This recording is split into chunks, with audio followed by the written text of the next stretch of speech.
Hmm. It's so much more pleasant with that voice than it was. This meeting is being recorded. I almost hit leave meeting. Wow, that's easy. Welcome back to the No Boring Stories podcast. I am Alex Street, your host, and today we have my favorite. What? Is it welcome back? This is not your first episode? This is episode 2. All right. Said enough to Donald. No more interruptions. Welcome back to the No Boring Stories podcast. I'm Alex Street, your host, and today we have the person that I most respect in the storytelling sphere, the person that never has a boring story to tell me, or if he does, I at least feel okay enough to tell him this is a boring story, and that's because it's my brother, Tomas Street.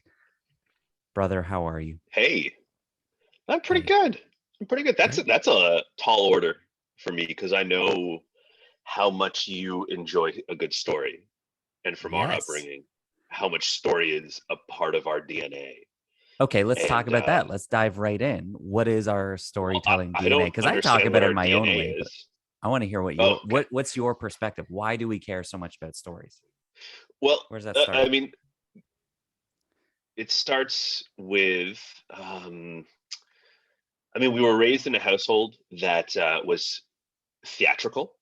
Like, so the way that I often say is I have a photographer father who for 30 years was, world renowned, traveled the world, told stories through a single frame.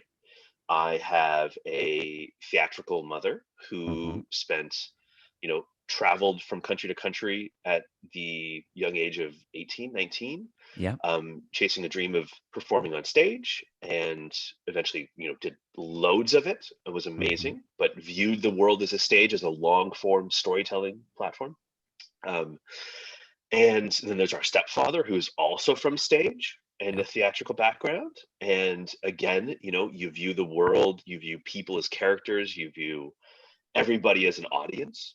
And if you go back further, you even have that, like, our grandfather was a playwright who also ran an interior design store. You have people who loved the arts so much that even when it couldn't be their main profession, it took up a lot of their time. And never stopped. I have a box of all of his old plays here to be read. I may have known that. I mean, as you say that, I'm like, oh yeah, but that would never have come to my mind. I would never have thought and gone that far back. That is fascinating to me. That, of course, she became an actress because he was writing the plays.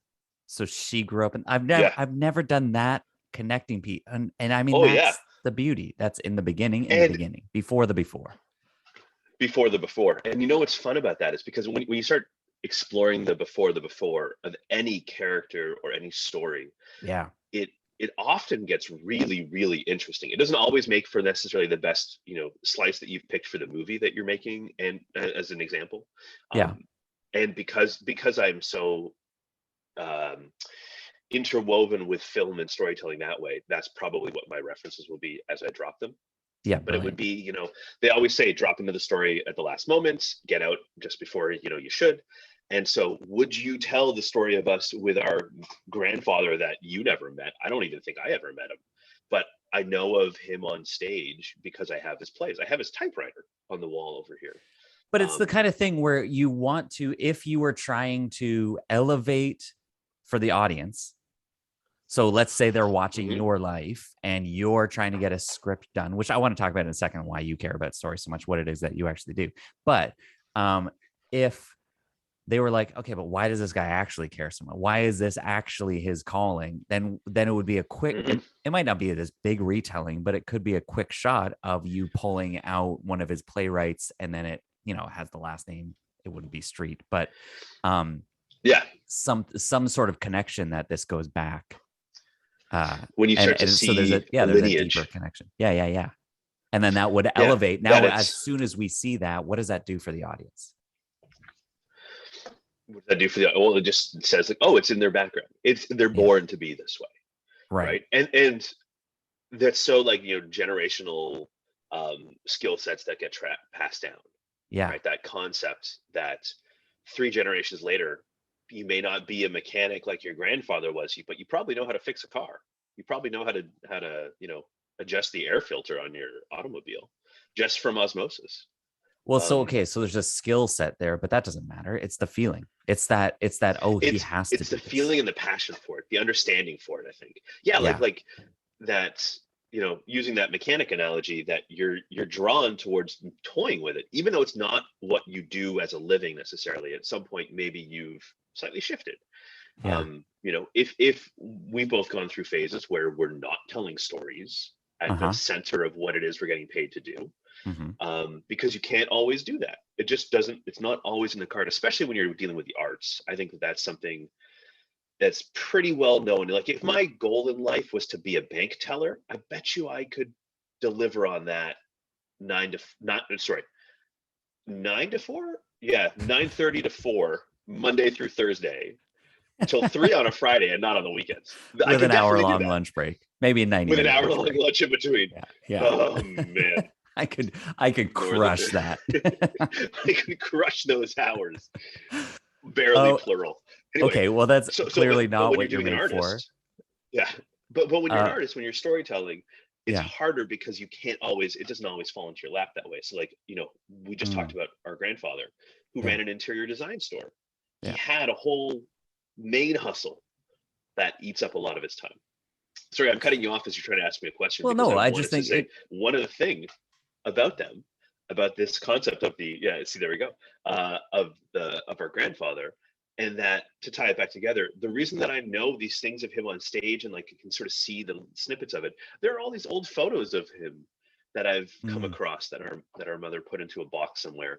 And then again, we're back to the power of a single image, and how yeah. much of a story that can tell about a person's life. And that wraps back to our father, and it's like, it's all just what has been there.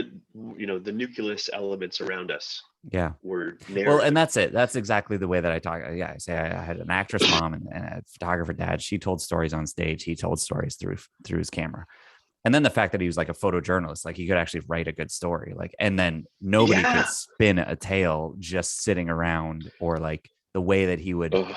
he would break his subject, get them to smile, get them to loosen up when he's doing a portrait session with the top CEOs and artists in the world Mhm. who are coming in all prim and proper, and he would get them to break. Why? How? Because he would tell a ridiculous, out of this world, inappropriate, and wildly charming story. And I just think that Yeah, I think, it's not only in the profession, but it's in the practice. and it sums up a lot of our comedy right there too, which is comes out of nowhere, breaks people down, That's too bad. sometimes wildly boring. Yeah, and it's just awful. It's like, thanks. When I find myself talking to random store employees the way that Pops used to, I'm Yep. like, you son of a gun. Like, I'm now that person. Yep. And I realize, do your kids get embarrassed when you do it? Are they like, Um, Dad? yeah, I get. Yeah, they're usually out of the store while I'm still talking. This is Yeah. but Karen, my wife, for the listeners, she says she's been saying this thing lately where she's like, and like if I'm walking past somebody, and then I will not say hi typically. Like if it's somebody that I Mm. know, she's like, there you go. You start with a joke. You start with a joke. Like I try to say something like, oh, the sky's blue like my feelings used to be until this sun came out. Hey, like they're not good jokes, never. And But Karen she's just like, keeps you walking, can't. Yeah, I hope. she's like, you can't Yeah. just say hi. No, I keep walking. I don't even give them a chance to respond. Oh, you don't even you don't even. I wish you should really start with knock knock jokes then, because that'll get you audience engagement. Knock It'll knock. say They hello, keep knock knock, walking. and there's great storytelling. You get the hook. You get them hooked. Oh, Who is okay. at There the we door? go. All right. So And they let's turn let's around get. and follow you. I want to hear like, okay, so where's this led you? So this path, this history, Yeah. this before has led me into acting, into speaking, into I spent a career as a youth pastor, and in that I even see how that was pulling out people's stories, how that was retelling an ancient story, and getting weekly opportunities to speak and tell my own stories and all this stuff. But just I've been finding all these ways to tell stories with my voice. You went a different route, have gone a different route. And so tell us what that is, what that looks like now. And then I want to hear a bit of kind of the transformation that it's been over the years. But what are you doing now? How are you telling stories these days? So there's, in the way of that bank, teller analogy, I'm still not fully telling stories my way all the time. And again, as an artist, I think that's a really key thing, when you look at even going back. And this is something that I was thinking about not too long ago when I think about our parents again, is, you see our mother on stage, you see our father taking photos, and you think, oh, they're doing what they're meant to do. But at times, the plays that our mom was doing was like, is that really the one she wants to do? Yeah. At times, family portraits and wedding sessions are not a photographer's dream. I think if you ask anybody except an actual wedding photographer, do you want to shoot a wedding? They're probably gonna be like, no, I think I'm good. Yeah. No, but it's a quick buck. But it's a way to earn a living off of what you do. And so sometimes they love them more and sometimes you love them less. So anyway, long story short, I'm currently really loving the job that I've got, which is as a narrative director for a transmedia video game studio based out of Montreal. And so part of that, I basically am in charge of managing the storytelling coming out of a number of different voices. So I engage with our writing team on a web series. We're doing a 30-part web series right now. Yeah. And to give you an idea, just a concept, 10 episodes is about 60 pages. Those come into me on a Sunday. I go through notes, I give them off to other people, I get more notes, I filter all of the notes from our internal company, run them back together, and by tomorrow, we'll give them back to our creative so they can keep moving forwards doing the editing, and they will give me the next 10 episodes. Tomorrow being the next Sunday. Tomorrow being the next Sunday. You've got 7 days to work through those. Yeah, so you basically, it's like 7-day turnaround. Yeah. At the same time, there's a mockumentary being done. And again, a script for that being completely made. And I've never made a mockumentary before, so it's a little bit new, but we've got an idea. And so we've been working with external creatives on that. And that one's a little bit more interesting, where there was a chunk that just wasn't landing the way that they were trying it. And because of the nature of this product, it's like, well, why don't I take a stab at it? And they were totally cool with it. And my producers are totally cool with it. So I just like, okay, cool. So the first 15 pages of this movie are now something that I wrote a few weeks ago. And as we keep editing, it just like sets the pace. Just a second though. This is what blows my mind with you, is where you're like, hey, this is what I came up with yesterday.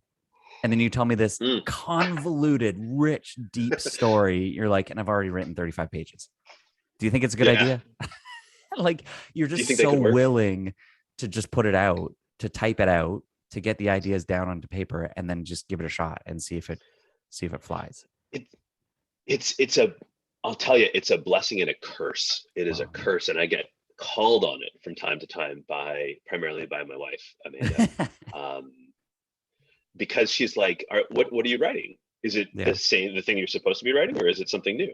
And I'm like, "Well, maybe it's something new. I don't know," because then like the maybe it's the new ideas are always something now. Maybe it's hopefully, maybe it's just an idea as to how to take an old idea and give it new blood, which. At some point, let me just make a little note to myself to call back to that, and I'll tell you about it maybe it'll be like the end of the episode of First Time. Okay. This is an idea that hit me last night, and so we'll share the way that the thought process goes. Okay, so the job that you're doing right now, you said narrative director. Is that the title? Yes, narrative director. So it's not just even writing a story or telling a story. This is where I think it's so interesting, because I get to go in and like, if I'm telling a story, that's the most like ground level, like field work, I'm just telling the thought that came into my mind and I'm just blurting it out. And you're like, no, let me actually bring in all these stories and then align them in such a way that it tells one complete story.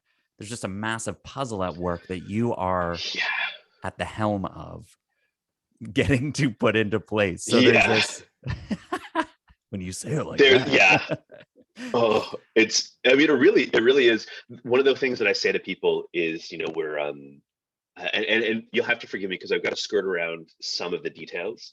Oh, sure. Because none Top of this secret. content is out, right? So it's all Love it. NDA, Yeah, which is it's all good. also new. That's something fun when you get to that, to experience that kind of thing. But basically, like you said, there's a lot of different stories. We're part of a story world. So what a story world, think Star Wars, think Marvel. It's a lot of different products that tell pieces of the same story. Each one of them needs to stand alone, but all of them as a whole tell a bigger story. Yeah. Right. So the very straightforward one is like the Thanos story. The Avenger movies were the point of all the individual Marvel movies, which introduce all the characters and give you little plot points that then pay off in that big film. Yeah. Making those films less fun if you haven't seen all the other stuff. So I get to navigate all those individual movies, what goes on, and they can't contradict one another. They can't contradict one another. They need to build off of each other. They can't be hooks to each other. Like you can't end one movie with a cliffhanger and expect people to turn into the next one and be like, oh, that was a great reveal. Because if all they see is that second one, it's a terrible reveal because they don't know the context. Yeah. So, and then with our story world, there's a gap of about a century between an inciting incident and like the other things. So I often say I'm putting the cart before the horse, but the horse hasn't been born yet. And when the horse is born, the cart needs to be in the right place. So that's what we've tried to do. It's fun. I love analogies. Analogies are so just the way we tell stories. Just going back to the heart of who people are. It's 100% how we say that, these leaves are dancing, and that's giving this stippling, like a leaf dancing. There you go. But it's very much like what you're doing in the way that, which is kind of funny. And I'm only just cluing into this as you just described what it is that you do. Is 100% what I've got to do is take all of these external writers and coach their storytelling capabilities. It's not their story in the way like the capital T that you're doing it. It's the story that is their voice. And that voice needs to be brought along. And I mean, that kind of came as I was saying that as well. I'm like, look at what you're doing. You're bringing, and then I think about what I'm doing, and like, I'm going to get on a coaching call after this and listen to someone else's story, and they're going to tell me all these different moments of their life, and then I'm going to try to put it into a through line and find a really clear, like, aligned idea throughout, and give them a point at the end. And if that's not the same concept, then I don't know what it is. But this is what, for you, then what's the point? You step into this, you get to do this and play puppet master or coach, then you get to manage this story, direct the narrative. What why does that matter for you? Like, what's the impact when you think of somebody consuming this? What brings you joy about that? It's so it's kind of funny. I think at one point, it's always good to, like what you're saying, what you try to do with people, and is to get down to the core of like, oh, well, what's your story? You want to be a personal trainer. Why is it you want to be a personal trainer? That is what makes you good at being a personal trainer. When you're in the arts, it's so fluid, right? Like, is somebody, you look at, this is a weird example, but look at Bruce Springsteen, right? So he's a poet. He's now an author. He's a musician. He took a show on Broadway, and this is where I really got hooked. And there's a great insight that Amanda gave me about why I got hooked on this. But when you hear like Springsteen on Broadway, it's just him. It's him playing a song, but telling the story behind where the song came from beforehand. So it's arguably a guy on a guitar, some storytelling, and then his music. And he suddenly becomes a performer on top of, like, a stage performer on top of everything else, and an orator. And that there's just, you can't pin that down. And I'm not like a huge Bruce Springsteen fan or anything like that. I've just been, and the thing that I liked about Springsteen on Broadway, Amanda said, it's like, well, yeah, it's all story. It's like why I love baseball. There's time for stories to develop and to learn the story about somebody. And so in the way of me, what I love about what I get to do is that even though I want to be a filmmaker and I want to be a screenwriter and a director, what I'm getting to do right now is help direct and bring the products to an audience that are being influenced by how I think people will enjoy a story. So I get to, build a narrative with our podcast writer. and work on a script, or with the comic book person and be like, yeah, it's pretty good, but what if you did this? What if we altered how the flow of information happened? So And then why they're do like, but oh yeah. so Mhm. what? So they get your influence. Why does that matter to you? They get a Oh, story that's well, maybe I mean, what? influenced by you. So what? Do they get a better I'm gonna story? ask Like you what back. does that end up? Yeah, when your personal trainer tells a better story, like, what does it mean for you? Well, I think that stories shape the world. That's why I do what I do. That's my why. Yeah. It comes down to that. When you share your stories shape the world, that's it. Hmm. I mean, what is that? 4 words? And then to elevate that, when you share your story, you shape the world. So I'm helping people share their stories because I believe that they shape the world. Way better But than me. that's me. I'm What's Yeah, yours? but You're like, it's not I far just off. want It's people to it's know that. me.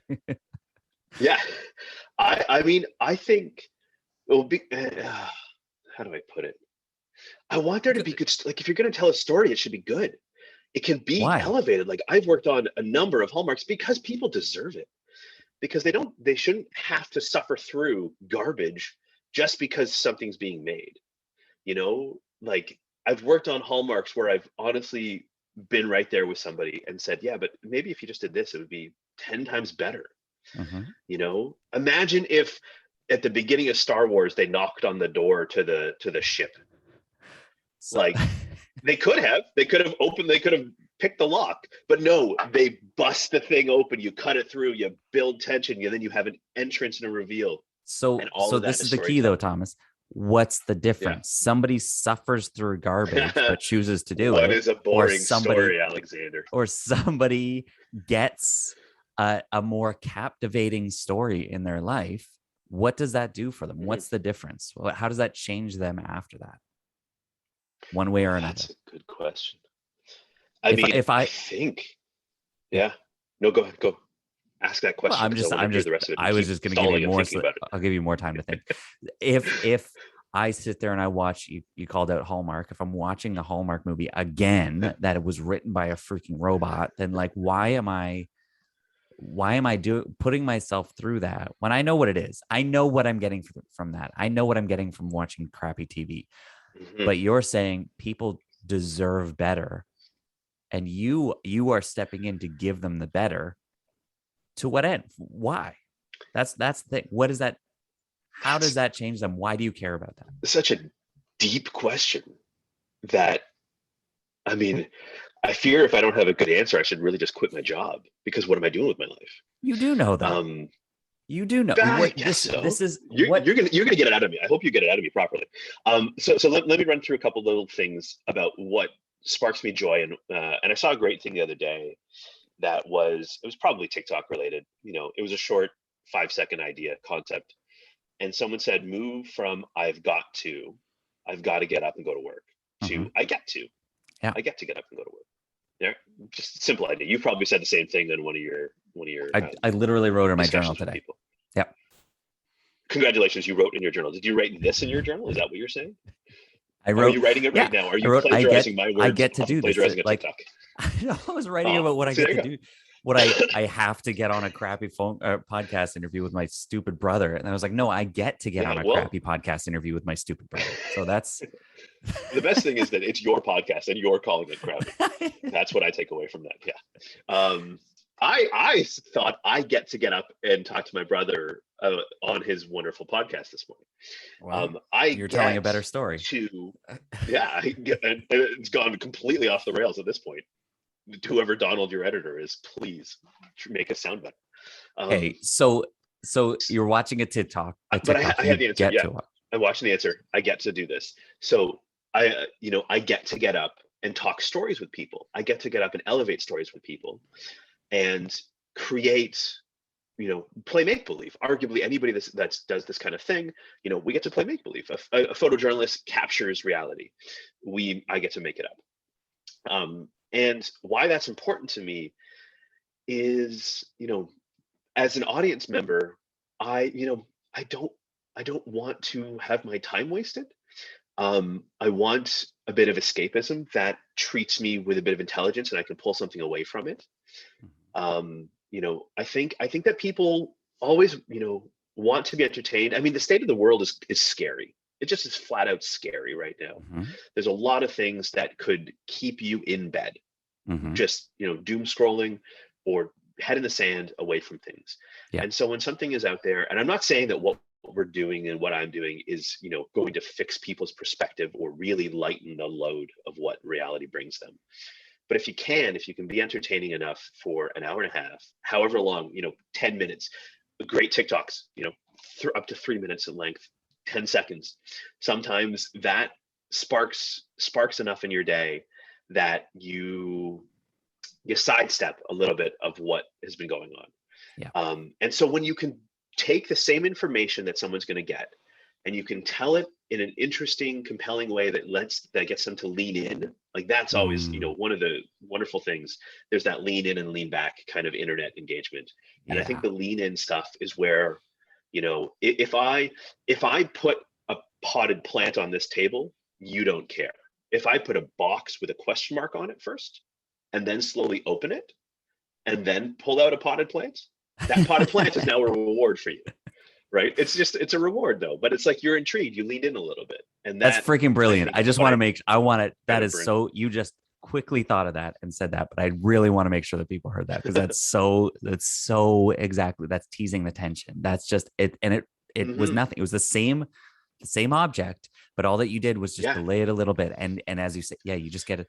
You say like a theater or TV or film or whatever, but I just imagine an audience actually like standing on the stage and like, what can you do to get them to go, to lean in? Yeah. And just to forget about the noise.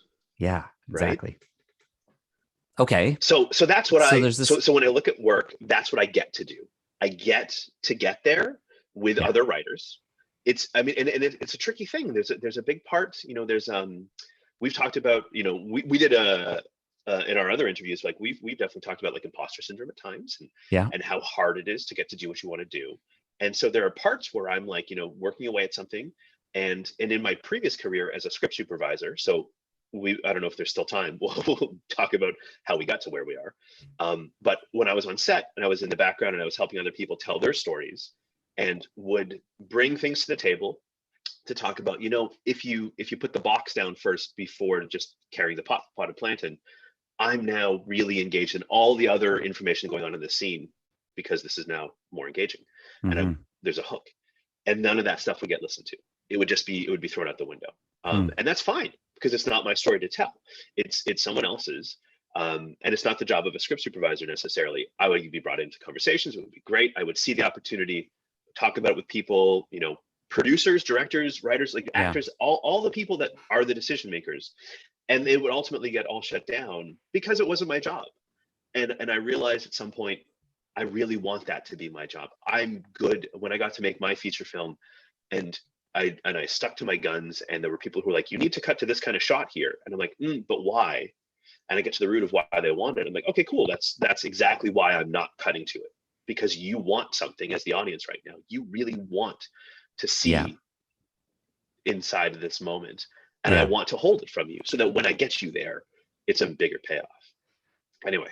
So this is what's so interesting to me. And you alluded to it and all this stuff. Like you've got this rich history now of over 20 years, 23, 24, more than that, almost 25 years in the film Don't keep industry. counting. No, stop counting. Stop counting. You got into it before anybody knew what they wanted to do in high school. You knew what you wanted to do, and you get into that. And we'll probably have another conversation where we really go into this, but let's stay where we are today. I'm just going to go surface level for you. And you go through, I tell people that you've done every role there is to do in the credits. When those credits roll, Thomas's name has been next to, I think, just about everyone at some point in his career, including director, which is what you just talked about in the last, what was that? How many years ago was that? 5? I think it was 4 years ago now. You got to write and direct a feature film called Fugue, Fugue, and it's a great sort of mind-messing thriller. That's nice. I love it. It's on Prime. It's on iTunes. Go watch it. Fabulous. Excellent. It's out there. Again, Fugue. That's the plug. And in that, you're saying what you loved about that was the ability to have final say. Yes. Mm-hmm. In I how think this looks, the ability to tell the story the way that I wanted to tell it. Because, and this is the key. This is what I'm really drawing to here is the because. And again, that's what's the motivation. I don't care if a director wants to tell the story the way he wants to tell it. Why does he want to do that? Why? That's what's going to pull me in. And I think as you're talking through this, I think it's actually the same reason that I have. And I'm just going to tease that for a second because I do want to hear from you, like, what shifted this? Because you said at some point you weren't telling stories. So for many years you were working as a manager. Yeah. So then what? The arts are strange. There's ebbs and flows. And I mean, you know, we were not people that, at least I was never someone who didn't work. I had a job in high school. I've never not had a job, really. Actually, bizarrely, until I got fully into film later on in life, where there's big gaps of time in between shows, at which point I was the most gainfully employed, but also the most unemployed at the same time. It was great. The paradox of being an artist. Yeah. But I had a quick start in film, and then there was a lot of things. I actually made a little film about it one year called "Why This Year You Get a Short Film Instead of a Present for Christmas," which was a little mini documentary. I just remember this about why I was joys of having a filmmaker for a brother. Exactly. There you go. You made me another VHS. Me another film. Thank you. But I got into retail because it's consistent. You get paid, and I now. Like, I'm actually, one of my many ideas is writing a story about someone who's caught in the retail way, as I like to call it, and starts to see that it's wrong. That, like, whenever I travel with film and go to different towns, I'm always intrigued by what the industry in that small town is. Why are people living there? What is it that allows them to live here? Because, you have people move to metropolises because that's where the jobs are, because they need jobs to be able to survive, and, kind of a capitalist economy. There are lots of places we go to where it feels like there's really retail, that retail is the job and retail is also the thing that people do. And so it becomes a snake that eats its own tail. And it's like, you work your butt off at Cinnabon, and the more you work there, the bigger the butt. And the money you make, you spend at the mall because there's nowhere else to go or nothing else to really do. And it just keeps itself going, and like nobody needs it. So anyway, so I work in retail. I worked at clothing store for a while until one day I decided I need something different. And then I started managing a video store, which became a telecommunications company.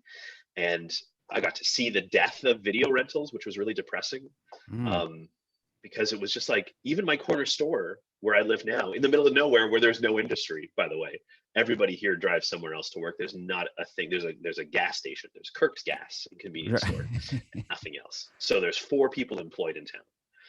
Or maybe there's a town center. Do they still rent movies though? It's still those like works. It's got a little orange Velcro they sticker have. on it. I have rented so many great movies. There's if filmmaker friends out there that are listening, if you've seen the movie Goodnight Mommy, which was a friggin' great, talk about a great reveal and a great way to tell a story, and really eerie. It's German. Go seek it out. I think it's somewhere on the internet. It's got to be on one of the platforms. But those filmmakers got to make another movie, which was a really low budget, North American film called The Lodge. Again, same kind of creepy vibes, all this kind of stuff. I couldn't find it anywhere. And then my corner store has it for rent. And then they sell it off for $2. When they sell movies previously used, they're just like $2. I have bought so many great movies from this place. And now, because of COVID, the movies aren't being transferred across the border. They're no longer delivering. And so while it was going on for a good while, it stopped at some point. And so now they might not rent movies anymore. And it kind of breaks my heart a little bit because there's something, I don't know. There's something, I'm going to try to link this back to storytelling which is, my cherished memories of going to the video store. And because you and our friends used to come and terrorize me as I worked at a video store in high school. Yeah. Because, again, so he's working at the store, and then we would go in, we would move all the movies around in the store. Dude, we'd put like Romy and Michelle's high school reunion behind the Scream box or something like that. So now, and then we would We play video Just hockey like, where we just stand in the aisle and toss movies, the cases. Yikes. it's just like, Okay. it's Okay. awful. Anyway, so, but there's something to be said about the journey that you go on. You want to watch a movie. So you go on an Yeah. adventure to the video Yeah. store, you deal with the conflict of what movie you're going to rent, you make a final decision, you bring it back, and that's your decision. And now you live with the choice you've made. The platforms of, the Netflix of the world I mean, what was the Onion article that there's like a new platform that's just a scrolling package where all you're able to do is scroll through everything?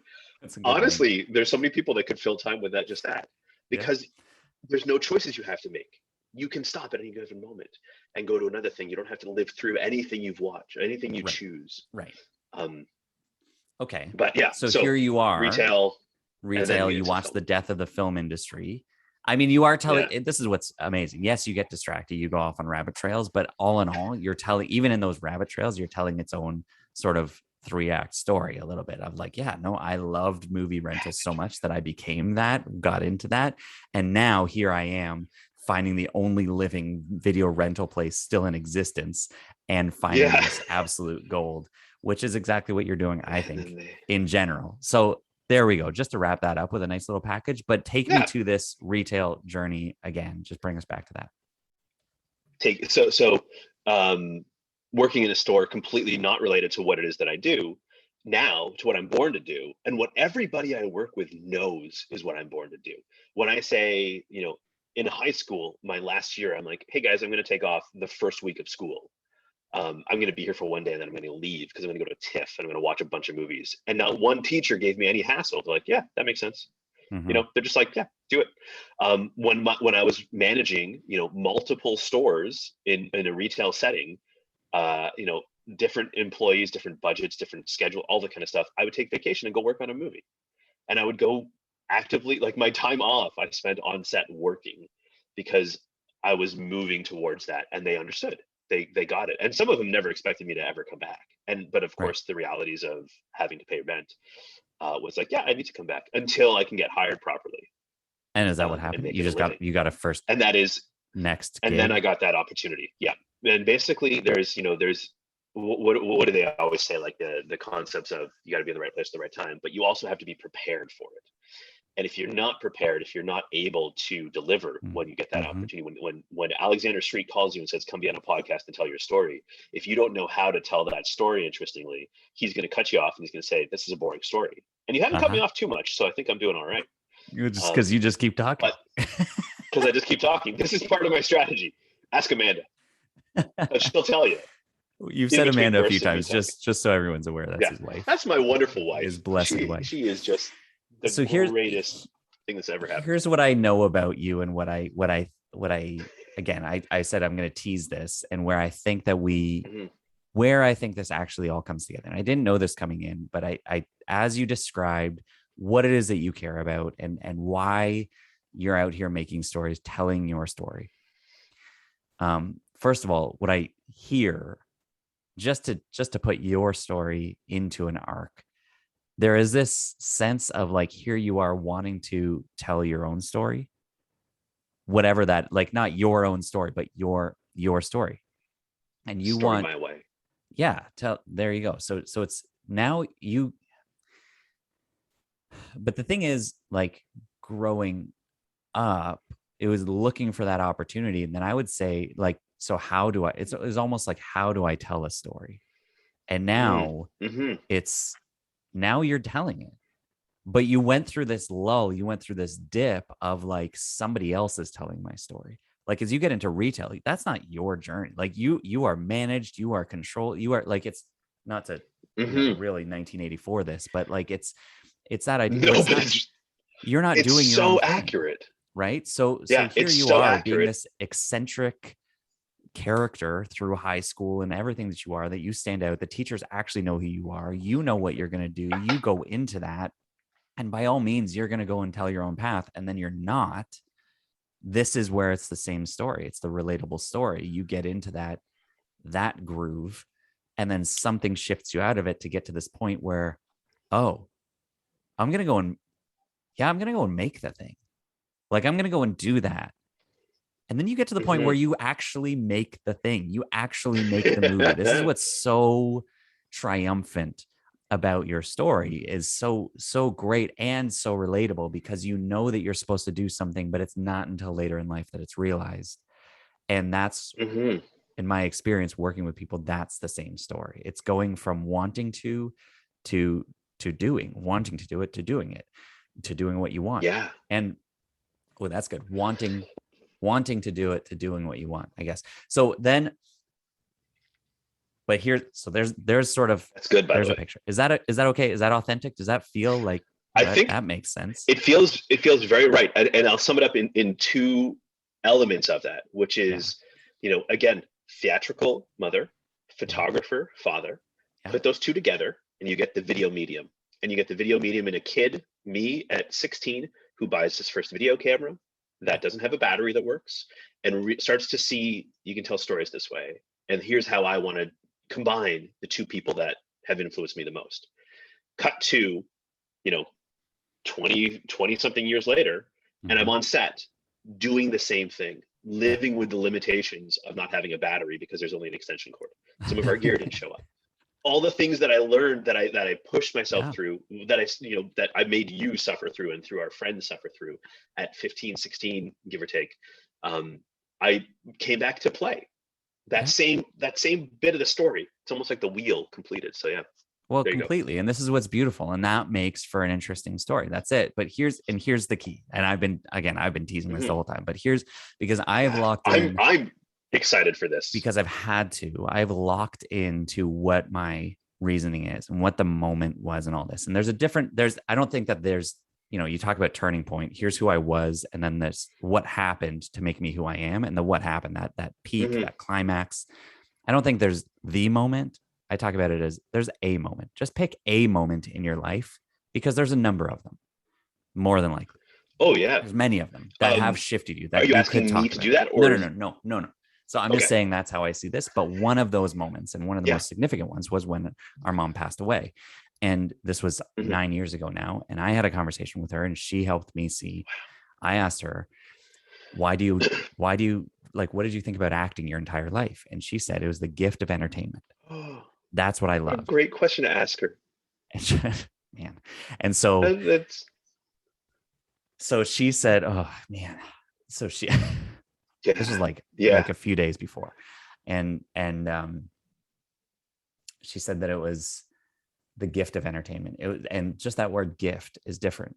So she said when she's on stage, it wasn't about what happens in the theater, believe it or not.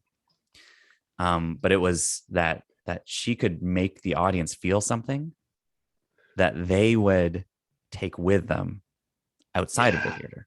So if I can make them laugh, then they might take that joy with them. I remember and I was like, holy crap. Something sparked that I'd say, didn't come to fruition until 6-7 years later.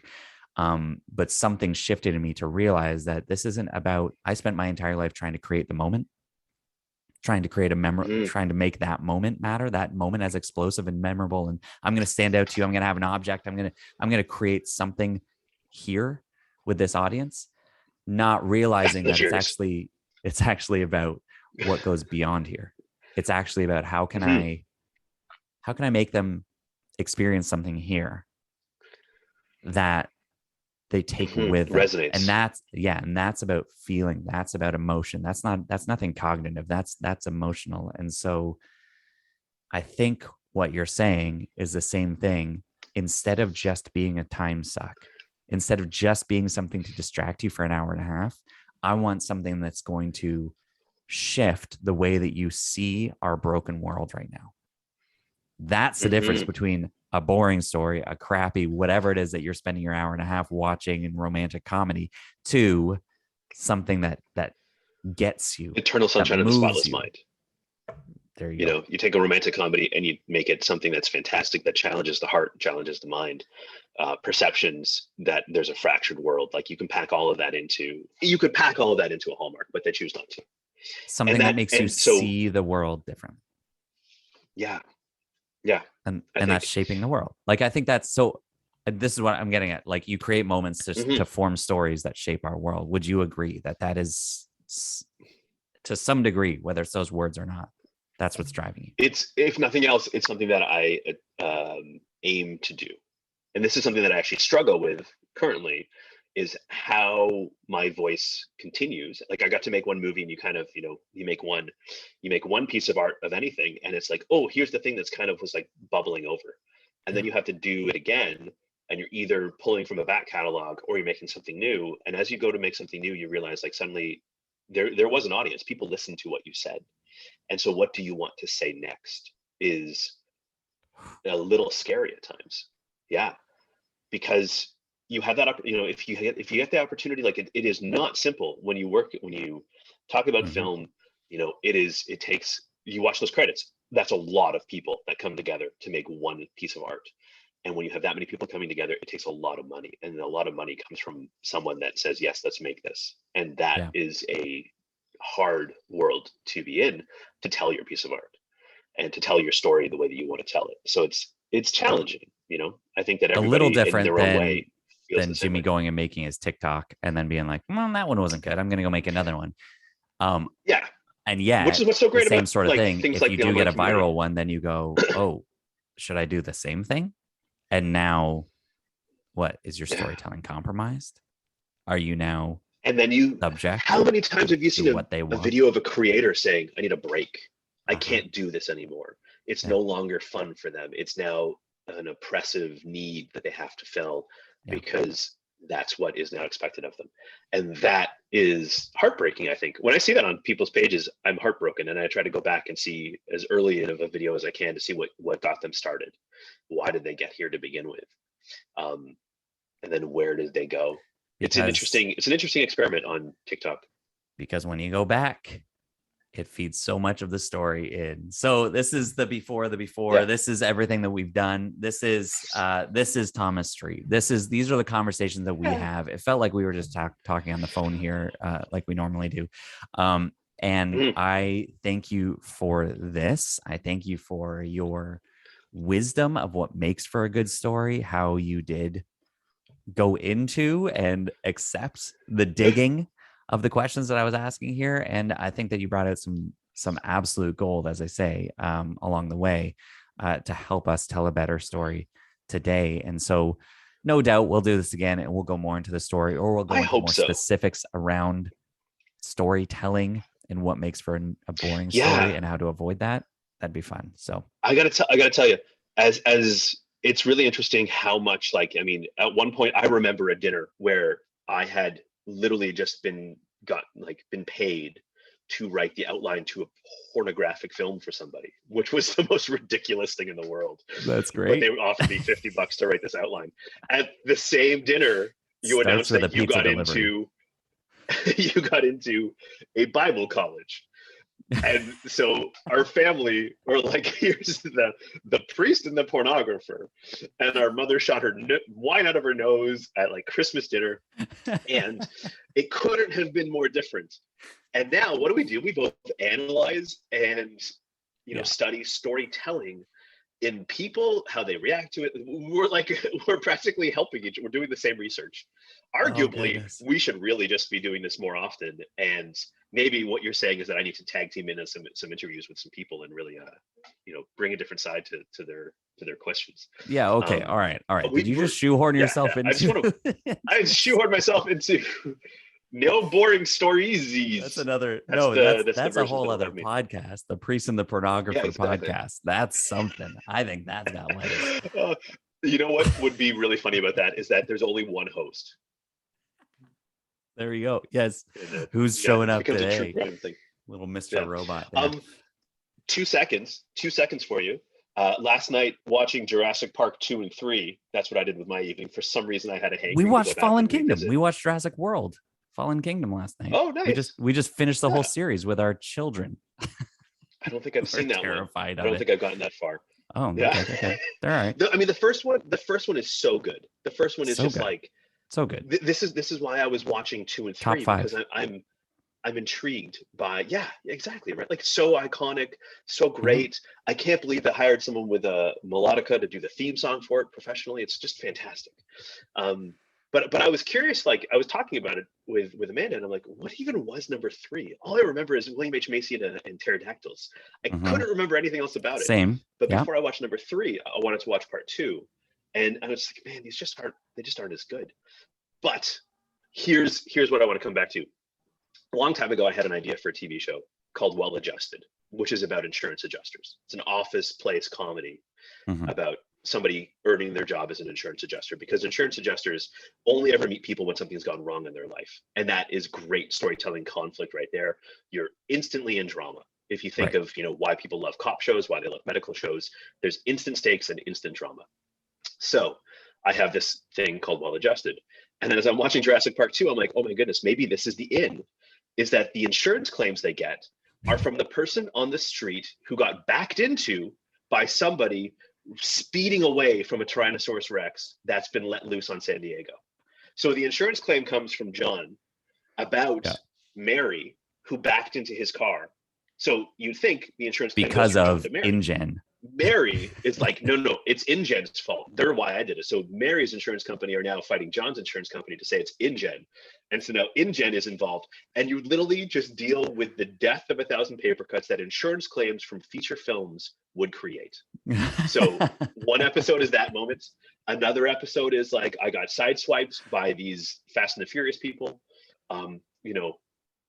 Someone was shot by a cop because they were just shooting at everybody, like in heat. That's like that. You know what? There's a little bit of that in which Avengers Civil War, where they actually dealt with that. I felt like it was so interesting, where the Civil War is all about the government, the fallout of this battle that happens in Age of Ultron, right? Yeah.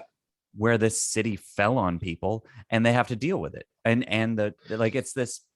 And then the government's like, hey, you can't just be wild superheroes out there destroying stuff, Hulk smashing. Yeah. But you're saying, okay, now let's go just imagine everybody. So then it's just all about everybody passing the buck and dealing with the people that are in the middle of that. And that's just the backdrop. So it's really not about that. It's about those people. And you've got a Steve Carell character as the boss. Now it's funny. There you go. Yeah. People that are fighting for their jobs, and you're set.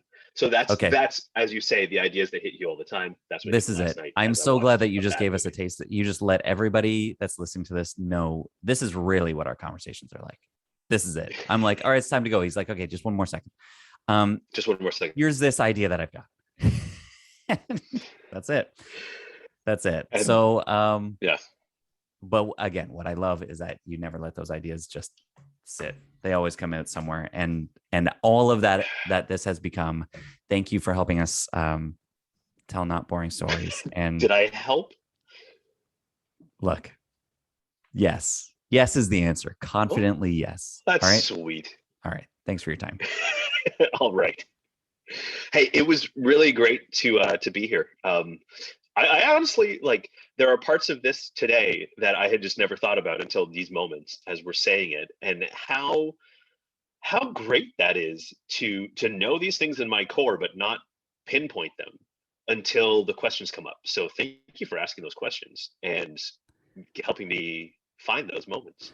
That's the magic of it. It's blows my mind that this long that we've known each other, like almost our entire lives, and still like little surprises. Almost like our entire lives. I get it. Almost your entire life. My entire. Okay. All right. I see. All right. I'm younger. There we go. Okay. Well, I could just say hi, but instead I'm going to tell a joke as I walk away. Knock, knock.